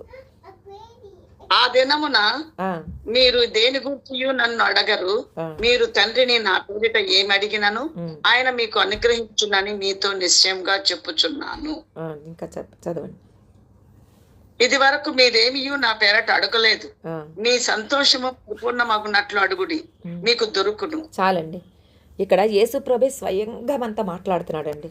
ఇది వరకు మీరేం అడగలేదు కదా, ఇప్పుడు అడగండి అమ్మా, మీరు అడగండి అయ్యా, మీ సంతోషం పరిపూర్ణమగినట్లు అడుగుడి, మీకు దొరుకును. మనల్ని సంతోష పెట్టాలని దేవుడు కోరుకుంటున్నాడండి. మనం దుఃఖంలో ఉండడం దేవునికి ఇష్టం లేదండి. మనం సంతోషంగా ఉండాలని. ఎప్పుడు ఈ బాధలతోనైనా, ఎప్పుడు ఒళ్ళు నొప్పులైనా, ఎప్పుడు అనారోగ్యమైనా, ఎప్పుడు సమస్యలైనా దేవుడు అంటున్నాడు, మీ సంతోషం పరిపూర్ణం. మామూలు సంతోషం, నేను సంతోష పెడతానమ్మా, నీ నోటి నిండా నవ్వు కలిగి చేస్తానమ్మా అలా అంటూ లేదు. మీ సంతోషం పరిపూర్ణమగునట్లు అంటే ఇంక అసలు కొదవ లేకుండా అనమాట, ఫుల్ఫిల్ అయిపోవాలండి, ఎక్కడ గ్యాప్ ఉండకూడదు సంతోషంలో కూడా. అలాంటి సంతోషాన్ని మీకు నేను ఇస్తాడు దేవుడు. అందుకని మీరు నా పేరట నా తండ్రికి అడగండి, ఖచ్చితంగా మీకు దొరుకుతుందని చెప్పి దేవుడు అంటున్నాడు అనమాట, యేసుప్రభు అంటున్నాడు. అయితే ఎలా అడగాలి, మనం మనం ప్రార్థన మనం చేయాలి అని అంటే ఫస్ట్ పాయింట్ ఏంటంటే మనం విశ్వాసంతో అడగాలండి. మనకి తెలుసు కొన్ని ప్రార్థనా పాయింట్లు మనం పెట్టుకుంటాం, ఆ ప్రార్థనలు ఇప్పుడు మనకి పాస్టర్ గారు రాయమంటున్నారు, అవన్నీ కూడా మనం చెప్తున్నప్పుడు మనమైతే ప్రార్థన చేసేస్తాం. వేయిగా చేసిన తర్వాత చర్చి నుండి మెట్లు దిగ్గానే మళ్ళీ ఇది జరుగుతుందో లేదో, జరుగుతుంది, ఇది అవుతుందో లేదో అని అదొక రకమైన అనుమానం అనమాట. అయితే దేవుడు అంటున్నాడు, మనం అడిగినవి ఖచ్చితంగా జరుగుతుందని మనం నమ్మాలని దేవుడు చెప్తున్నాడండి. నమ్మకం ఒకవేళ కుదరలేదనుకోండి, మనకు నమ్మకం కలిగించమని ప్రార్థన చేయలేదు. తండ్రి, నాకు నమ్మకం కలిగేటట్టుగా నాకు సహాయం చేయ్యా, అయ్యా విశ్వాసం ఉంచని నువ్వు చెప్తున్నావయ్యా, నేను విశ్వాసం ఉంచలేకపోతున్నాను, నా మనసు ఫ్రస్ట్రేట్ అయిపోతుంది అయ్యా, నా మనసు అటు ఇటు కొట్టుకుంటుందయ్యా, రెండు తలంపుల మధ్య నేను తడబడుతున్నానయ్యా, నాకు సహాయం చేయ్యా, నాకు ఆలోచన చెప్పి నన్ను బలపరిచయ్యా, నా గుండెలు బలపరిచయ్యా, నా ఆలోచనలు బలపరిచయ్యా, ఇదిగో నాకు సహాయం చెయ్యయ్యా, నాకు ఎలాంటి మాటలు నాకు ప్రార్థన చెయ్యాలో నాకు ఆ మాటలు నా నోటికి అందించయ్యా. ఉచ్చరింపశక్యం కానీ మూలుగులతో పరిశుద్ధాత్మ దేవుడు నీ ద్వారా దేవునికి మాటలు వచింపచేస్తాడండి. దేవుడు ప్రార్థన చేయిస్తాడండి. నమ్మకం లేకపోతే నమ్మకాన్ని కలిగించే దేవుడు మన పక్కనే ఉన్నాడండి. ఆయన విశ్వాసానికి కర్తండి, దాన్ని కొనసాగించే దేవుడు కూడా ఆయనే. మన జీవితంలో విశ్వాసం లేదు, మనం చేస్తున్న ప్రార్థనలు అవి జరుగుతాయని మనకు విశ్వాసం లేదు, నమ్మకం కుదరటం లేదు. ఆయన విశ్వాసానికి కర్త అయిన దేవుడు నీ దగ్గరికి వచ్చేస్తాడు స్వయంగా. వచ్చి యేసుప్రభు అంటున్నాడు, నేను విశ్వాసానికి కర్తనమ్మా, దాన్ని కొనసాగించేవాడిని కూడా నేనే. అంటే నీలో నేను విశ్వాసానికి కర్త అయిన దేవుడుగా నేను నీ జీవితంలోకి వచ్చి నీకు ఏదైతే ప్రార్థన ఉందో ఆ ప్రార్థనలోకి వచ్చి ఆ ప్రార్థన జరిగేటట్టుగా దాన్ని కొనసాగిస్తాను కూడా అని దేవుడు ఈరోజు మనతో చెప్తున్నాడండి. పెదవులతో అప్పటికప్పుడు పలికిన మాటలు దేవుని సన్నిధికి చేరవండి. దేవుడు నీ కోసం చింతిస్తున్నాడు. దేవుడు మన కోసం చింతిస్తున్నాడు. ఖచ్చితంగా ఆయన మన కోసం చింతిస్తున్నాడని నమ్మి ఆయనకి మన పనిని సంపూర్ణంగా అప్పచెప్పేసామనుకోండి, ఆయన సంపూర్ణంగా సమర్థవంతంగా ఆయన చేయగలడు అని ఆయనకు అప్పచెప్పామనుకోండి, దేవుడు తప్పక మన జీవితాల్లో కార్యం చేస్తాడండి. కఠినమైపోయిన జటిలమైపోయిన సమస్యలన్నింటినీ కూడా, ఆ చిక్కుముళ్ళన్నింటినీ కూడా ఈ డిసెంబర్ 31 లోపల ఇప్పేస్తాడంతే. ఆమేన్, ఆమేన్. హల్లెలూయా, హల్లెలూయా, హల్లెలూయా, హల్లెలూయా. రెండోదండి, దేవునితో తప్పక సహవాసం కలిగి ఉండాలండి. ఈరోజు మనం ప్రతిరోజు చాలామంది ఏం చేస్తారు, శుక్రవారం కూడా అందరికీ డ్యూటీలు ఉంటాయి. మార్నింగ్ టైంలో చర్చ్ ఉంటుంది కాబట్టి ఆ రోజు కూడా వదిలేస్తారు. ఆదివారం కూడా నీలుక్కుంటా వెళ్తారు దేవుని ఆలయానికి. ఈ పాస్టర్ తొందరగా వదలడు, చెప్పాడంటే గంటలు చెప్పేస్తాడు. అబ్బా కూర్చోలేకపోతున్నాం, ఉండలేకపోతున్నాం, చలికి అది ఇది అని అంటారు. వేడైతే వేడి అంటారు, అబ్బా ఉండలేకపోతున్నాం, ఫ్యాన్లు లేవు అని అంటారు. ఏసీలు పెడితే చలి పెడుతుంది, అది ఇది అంటే ఎప్పుడు ఏదో ఒక మాటతో మనకు మూలుగుతూ ఉంటామండి. ఇంట్లో సమస్యలు ఉన్నాయి ఉండిపోతారు, చుట్టాలు వస్తున్నారు ఉండిపోతారు, లేదంటే పని అవ్వలేదు ఉండిపోతారు, అనారోగ్యమని ఉండిపోతారు, లేవలేకపోతున్నాను ఉండిపోతారు. దేవుడు అంటున్నాడు, దేవునితో నువ్వు తప్పక సహవాసం కలిగి ఉండు. వారానికి వచ్చి ఆ ఒక్కరోజు కూడా నువ్వు దేవునితో సహవాసానికి ఒప్పుకోకపోతే ఎలా? కానీ దేవుడు అంటున్నాడు, మన జీవితాల్లో అన్నా ప్రార్థనలో ఉన్నారు చూసారా, వాళ్ళు ప్రతిరోజు దేవుని సన్నిధిని వెతుకుతున్నారు. ఇది వరకు సాయంత్రమే వెతికేవారు, ఇప్పుడు పొద్దున పూట కూడా దేవుని సన్నిధిలో కూర్చుంటున్నారు. అంటే దేవునితో సహవాసం కలిగి ఉంటున్నారు. ఇప్పుడు మన మధ్యలో దేవుడు లేడా? ఇప్పుడు ఇంత అనర్గళంగా వాక్యం నేను చెప్పేస్తున్నానంటే నేను చెప్తున్నానా? కాదండి, కాదు. పరిశుద్ధాత్మ దేవుడు నన్ను ఆవరించి, ఇదిగో దేవుడు కోటాను దేవదూతలు మన మధ్యలో ఉండి దేవుడు ఆగ్రహిస్తూ నా బిడ్డతో ఇగో ఈ మాటలు నా బిడ్డలకి చెప్పాలి అని చెప్పి నా ద్వారా ఈ మాటలు దేవుడు పలికిస్తున్నాడండి. అందుకని అంటున్నాడు, యోహాను సువార్త 15వ అధ్యాయం 7వ వచనం ఒకసారి చూసుకుందాం. యోహాను సువార్త 15వ అధ్యాయం 7వ వచనం. నా యందు మీరును మీ యందు నా మాటలను. ఎవరు చదువుతున్నారు? మీరేనండి. నా యందు మీరును మీ యందు నా మాటలను నిలిచి ఉండిన ఎడల మీకేది ఇష్టమో అడుగుడి, అది మీకు అనుగ్రహింపబడును. చాలండి. ఎంత అసలు ఎలా చెప్తున్నాడండి, అసలు గన్ షాట్గా ఒకే మాట. నేను మీ యందు నిలిచి, అంతే కదండి, నా యందు మీరును మీ యందు నా మాటలు. ఆయన ఏమన్నాడండి, మీ యందు నా యందు మీరు ఉండాలి, మీ యందు అంటే మన యందు ఏమి నిలిచి ఉండాలి? ఆయన మాటలు క్లియర్గా చెప్తున్నాడు. నేను నిలిచి ఉండాలని చెప్తే మళ్ళీ మీరు యేసుప్రభు నాలోకి ఎలాగొస్తాడు, దెయ్యాలు వచ్చినట్టే వచ్చేస్తాడు దేవుడు అని అనుకుంటారని నా మాటలు. ఎందుకంటే ఆయన వాక్యము, ఆయన ఈ మాటలే, బైబిలే, ఈ వాక్యమే దేవుడై ఉన్నాడని మనం నమ్ముతున్నాం కదండి. ఈ వాక్యమేనండి. ఈ వాక్యం కనుక మన గుండెల్లో ఉందనుకోండి, అప్పుడు అంటున్నాడు, నేను మీలో నిలిచినట్టే. మీకేది కావాలో, మీకేది ఇష్టం అడగండి, ఖచ్చితంగా నేను మీకు చేసేస్తాను. ఇక గన్ షాట్గా దేవుడు ఒక మాట చెప్తున్నాడు అనమాట, నేను మీకు ఇచ్చేస్తానని చెప్పి. మరి మనం ఎలా ఉన్నామండి? ప్రతిరోజు వాక్యం చదవమని అన్నీ చెప్తున్నారు. అయితే 3 అధ్యాయాలను దిగారు ఈరోజు. 4 అధ్యాయాలు ఖచ్చితంగా చదవాల్సిందే. అసలు 4 అధ్యాయాలు చదువుతున్నామా మనం? 4 అధ్యాయాలు చదువుతున్నామా? ప్రార్థన చేస్తున్నామా? 2:30 గంటల ప్రార్థన చేయగలుగుతున్నాం మనం? ఎప్పుడెక్కడే అయిపోతుంది కదా. అంటే అందుకనే కదా అన్నీ మనకి చాలా కొంచెం వెసులుబాటు కూడా ఇచ్చారు. పనులు చేస్తున్నప్పుడు ఆ పనులు చేస్తున్నాడు, ఈ పనులు చేస్తున్నప్పుడు ఇటు తిరుగుతున్నప్పుడు కూడా ప్రార్థన చేసేయండి అమ్మ. ఏదో టైంలో ఏదో రకంగా కక్షతోనో మిషతోనో ప్రార్థన అయిపోయేటట్టుగా చూసుకోండి అని అన్నీ చెప్తున్నాడు. మనం అంటున్నాడు దేవుడు, నువ్వు వాక్యం చదవాలి. అప్పుడు అంటే ఆయన మాటలు మనలో నిలిచి ఉండాలంటే మనం వాక్యం చదవాలి, ప్రార్థన చేయాలి. మన దైనందిక జీవితాల్లో మన మాటలు, మన ప్రవర్తన ద్వారా, అంటే ఇప్పుడు మనం ఇప్పుడు వాక్యం చదివేస్తామండి, ప్రార్థన చేసేస్తాం, అప్పుడు చాలా చాలా పవర్ఫుల్గా ఉంటాం అనమాట, చాలా సంతృప్తిగా ఉంటుంది. తర్వాత మనం బయటకు వస్తాం, బయటకు వచ్చిన తర్వాత కొన్ని పనులు చేస్తాం, కొంతమందితో మాట్లాడతాం, కొంతమందికి సువార్త ప్రకటిస్తాం, ఎవరికైనా ప్రార్థన చేస్తాం. అప్పుడు మనం ఏమవుతామంటే మనలో ఉండే ఈ ఆత్మ వాడబడుతూ ఉంటుంది అనమాట. మనలో ఉండే పవరు అవతల వాళ్ళకి వెళ్తూ ఉంటుంది అనమాట. ఇప్పుడు మీరు ప్రార్థన చేస్తాం, మీలో ఉండే పవరు ఇక్కడ ఆ సమస్యలన్నిటి మీద పనిచేస్తూ ఉంటుంది అనమాట. అప్పుడు మీ యొక్క హృదయం, అంటే మీ యొక్క ఆత్మీయ స్థితి కొంచెం ఖాళీ అవుతూ ఉంటుంది అనమాట. అయినప్పుడు మళ్ళీ మన వాక్యం చదివి ప్రార్థన చేస్తే మనం నింపబడిపోతాము, మళ్ళీ మనం బలం పొందుకుంటాము. అప్పుడు మనం అపవాదాన్ని ఎదిరించడానికి మనం శక్తివంతులుగా మార్చబడతాం. ఇప్పుడు బండికి పెట్రోల్ వేసామండి, పెట్రోల్ వేసిన తర్వాత మనకేదో పని ఉంది, బయటికి వెళ్ళి వచ్చామండి, పెట్రోల్ అయిపోద్దా లేదా? అంతేగాని పెట్రోల్ ఫుల్గా ఉంటుందా, మనం ఎంత కొట్టించాం అంత ఉంటుందా, మళ్ళీ అది ఎలాగో తగ్గిపోదు, పెట్రోల్ తగ్గిపోదు. మళ్ళీ మనం బయటికి వెళ్ళాలంటే మళ్ళీ మనం ఏం చేస్తామండి, పెట్రోల్ పోయించుకొని మళ్ళీ మన బండిని రెడీ చేసుకొని మనం బయటికి వెళ్తాం అనమాట. అలాగే ఎప్పటికప్పుడు ప్రతిరోజు మనం ఏం చేయాలంటే వాక్యం చదివి ప్రార్థన ద్వారా మన యొక్క ఆత్మీయ జీవితాన్ని పరిపూర్ణం చేసుకోవాలి, మనం శక్తి పొందుకోవాలి, దేవుడి దగ్గర నుంచి మనం ఆత్మీయ శక్తి పొందుకోవాలని చెప్పి దేవుడు మనతో మాట్లాడుతున్నాడు అనమాట. మూడవదిగా సరైన విధంగా అడగాలి. మనం ఎప్పుడు కూడా ఏదో ఒకటి అడిగే స్వార్థపూరితంగా అడగకూడదండి. సరైన విధంగా మనం అడగాలన్నమాట. చాలామంది ఏం చేస్తారంటే స్వార్థపూరితమైన ప్రార్థనలు చేస్తారు, వాళ్ళ కోసమే చేసుకుంటారు, వాళ్ళ బంధువుల కోసమే చేసుకుంటారు, అందరికంటే ఎక్కువగా వీళ్ళ కుటుంబాల కోసమే ఎక్కువ చేసుకుంటారు. డబ్బులు కావాలని ప్రార్థన చేస్తారు, డబ్బులు వస్తే మళ్ళీ దేవుని సన్నిధికి రారు, ఇలా చాలా రకరకాలుగా అనమాట వాళ్ళ స్వార్థం కోసం అడుగుతారు. కాబట్టి మన దేవుడు అంటున్నాడు అలా అడగకూడదు, ఎదుటి వారికి మేలుకరంగా మనం ఏది అడిగినా ఇస్తాను అని చెప్తున్నాడు అనమాట. అయితే మనకు తెలుసు కదండి ఇదంతా కూడాను, మనం ఎలా అడగాలి ఏంటనేది అన్నీ మనకి చాలాసార్లు చెప్పారు, మళ్ళీ నేను చెప్తాను. ఎలా అంటే మనకి పొద్దున కూడా చెప్పారు కదా, 5 వేళ ప్రార్థన. 5 వేళ ప్రార్థనలో ఫస్ట్ మన బంధువుల కోసం చేసుకోవాలి, తర్వాత రెండోది చూపుడు వేలు ఏంటండి, సేవకులకు, వెరీ గుడ్, సేవకుల కోసం చేయాలి. అలాగే మధ్య వేలు ఏంటంటే రాజుల కోసం, నాయకుల కోసం చేయాలి, అధికారుల కోసం చేయాలి. రింగ్ ఫింగర్ ఏమో బలహీనుల కోసం, లాస్ట్ మన కోసం చేసుకోవాలన్నమాట.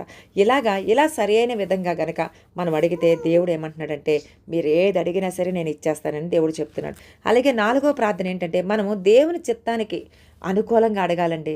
మన దేవుని చిత్తంలో లేనిది నాకదే కావాలి అని అంటే దేవుడు అంటాడు, అమ్మా నీకు దానివల్ల చాలా కష్టం అమ్మా, వద్దమ్మా, అలా నీకు చాలా కష్టం. ఇలాంటి ప్రార్థన నేను చేశానండి, చేసి చాలా నరక యాతన అనుభవించాను. హాస్పిటల్లో చనిపోయే పరిస్థితికి నేను వెళ్ళానండి. పీపీహెచ్ అంటే పోస్ట్ పార్టం హెమరేజ్ అని సివియర్ బ్లీడింగ్ అయిపోయి మరణప్పుడు అంచుల్లోకి వెళ్ళి మళ్ళీ తిరిగి వచ్చానమాట. ఎందుకంటే మూర్ఖపు ప్రార్థన నేను చేశానఅనమాట. దేవా నాకు మగపిల్లాడు పుట్టకపోతే, చిన్నోడు పుట్టినప్పుడు నాకు మగపిల్లాడు పుట్టకపోతే నేను మళ్ళీ మెట్లెక్కి కిందకి పైకి రాకూడదయ్యా, నన్ను అక్కడే పీపీహెచ్ అంటే పోస్ట్ పార్టం హెమరేజ్ వచ్చి నేను అక్కడే చనిపోవాలయ్యా, మగపిల్లాడు కావాలని చెప్పి 2వ బిడ్డకి నేను అడిగాను అనమాట. నిజంగానే ఆడపిల్ల పుట్టిందండి.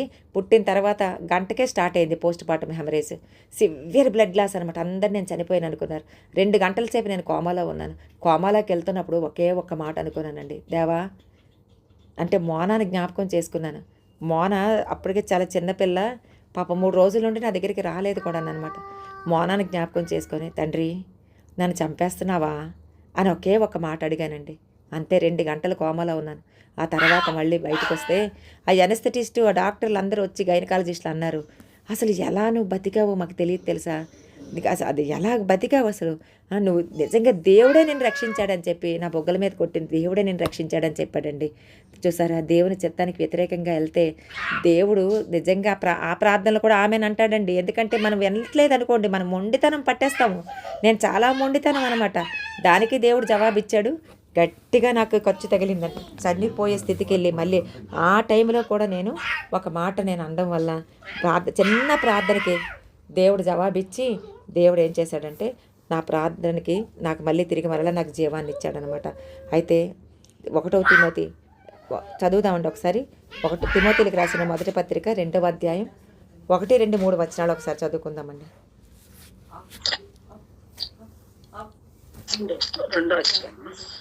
మనం సంపూర్ణ భక్తియు మాన్యతయు కలిగి నెమ్మదిగాను సుఖంగాను బ్రతుకు నిమిత్తము అన్నిటికంటే ముఖ్యంగా మనుషులందరి కొరకును, రాజుల కొరకును, అధికారులందరి కొరకును విజ్ఞాపనములను, ప్రార్థనలను, యాచనలను, కృతజ్ఞతాస్తుతులను చేయవలెనని హెచ్చరించుచున్నాను. అంతే చాలండి. తర్వాత ఇదంతా మనకి తెలిసిందే కదండి, రాజుల కోసం, అధికారుల కోసం మనం ప్రార్థన చేయాలి. తర్వాత 1వ దశలోనిక పత్రిక 5వ అధ్యాయం, ఇదే చివరి మాట అండి. 1వ దశలోనిక పత్రిక 5వ అధ్యాయం 14, 15, 16, 17, 18, 19 చదివేసి. సహోదరులారా, మేము మీకు బోధించినది ఏమనగా, అక్రమముగా నడుచుకుని వారికి బుద్ధి చెప్పుడి, ధైర్యం చెడిన వారిని ధైర్యపరచుడి, బలహీనులకు ఊపనీయుడి, అందరి ఎడల దీర్ఘ శాంతం గలవారై ఉండుడి. ఎవడును నీ కీడునకు ప్రతి కీడు ఎవరికైనా చేయకుండా చూచుకొనుడి. మీరు ఒకరి ఎడల ఒకడును మనుషులందరి ఎడలను ఎల్లప్పుడూ మేలైన దానిని అనుసరించి నడుచుకొనుడి. ఎల్లప్పుడూ సంతోషముగా ఉండుడి, ఎడతెగక ప్రార్థన చేయుడి, ప్రతి విషయం నందును కృతజ్ఞతాస్తుతులు చెల్లించుడి. ఈలాగు చేయుట యేసుక్రీస్తు నందు మీ విషయంలో దేవుని చిత్తము. చాలండి. ఇక్కడ మనం చెప్పుకున్నాం కదా, దేవుని చిత్తానికి అనుకూలంగా మనం ప్రార్థన చేయాలి. ఇక్కడ ఉంది కదండి 18, 19 వచనాల్లో, ఈలాగు చేయుట యేసుక్రీస్తునందు మీ విషయంలో దేవుని చిత్తము. ఎలాగు చేయుట? అక్రమంగా నడుచుకునే వారికి బుద్ధి చెప్పాలండి. బుద్ధి చెప్పమన్నారు కదా, ఫైటింగ్కి వెళ్ళిపోకూడదు. చాలా మంచిగాను, అమ్మ ఇలా చేయకూడదురా, ఇలాగరా, అలాగా అంటే నువ్వు ఒక బుద్ధి కలిగిన మాటలు, సుబుద్ధి కలిగిన మాటలు, వాళ్ళకి బుద్ధి వచ్చే మాటలు మనం చెప్పాలి. ధైర్యం చెడిన వారిని మనం ధైర్యపరచాలండి. బలహీనులకు ఓతనివ్వాలండి. అందరి ఎడ్ల దీర్ఘశాంతం గలవారై ఉండి, ఎవడూ కీడునికి ప్రతి కీడు ఎవరికి కూడా చేయకుండా మనం చూసుకోవాలి. ఇది మన బాధ్యత.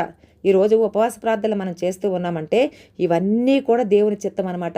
ఈ చిత్తాన్ని మనం నెరవేర్చాలని చెప్పి ఈ ఉపవాస ప్రార్థనలు మనం పెట్టుకున్నామండి. అలాగే కీడికి మీరు ఒకరి ఎడల ఒకడు మనుషులందరి ఎడలను ఎల్లప్పుడూ మేలైన దానిని అనుసరించి నడుచుకోవాలి. ఎల్లప్పుడూ సంతోషంగా ఉండడు. ఎందుకంటే దేవుడు చెప్పాడు కదా, మనకి పరిపూర్ణమైన సంతోషం ఇవ్వాలని కోరుకుంటున్నాడు. ఎడతెగక ప్రార్థన చేయండి. చూసారా, ఎక్కడికి వెళ్ళినా ఈ మాట మాత్రం వదలటం లేదండి దేవుడు. ఎడతెగక ప్రార్థన చేయండి, ప్రతి విషయం అందు కృతజ్ఞతాస్తుతులు చెల్లించుడి. ఏది జరిగినా సరే, తండ్రి నువ్వు ఇలా చేసావు తండ్రి, నీకు స్తోత్రాలు తండ్రి అని కృతజ్ఞతాస్తుతులు చెల్లించమంటున్నాడు. ఈలాగు చేయట యేసుక్రీస్తునందు మీ విషయంలో దేవుని చిత్తము, మనందరి విషయంలో దేవుని చిత్తము. కాబట్టి ఆయన చిత్తాన్ని చేయడానికి మనం దేవుడు చెప్పిన ఈ ప్రార్థన మనం చేద్దామండి. దేవుడికే మహిమ కలుగును గాక. దేవుడి మాటలు దీవించును గాక. ఆమేన్, ఆమేన్, ఆమేన్. హల్లెలూయా, హల్లెలూయా.